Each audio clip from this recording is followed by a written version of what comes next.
This I am here heading to my next job, and this truck tried to turn the corner, and what do you know? It just flipped right over on its side. No joke.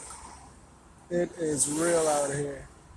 Take a look at that. The guy just was able to get out from out of it.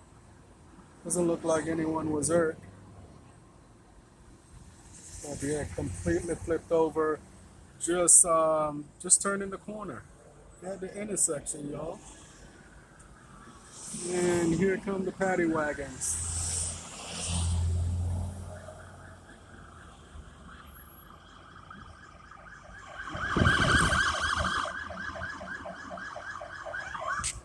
Uh-oh. Wow.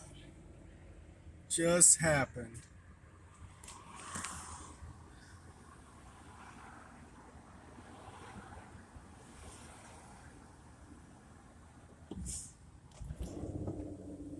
Alright, another one coming to you by Geo. Hit up that like button, that share button, that subscribe button. Make sure you tick that little notification bell. Continue on Northwest Federal Highway for 9 miles.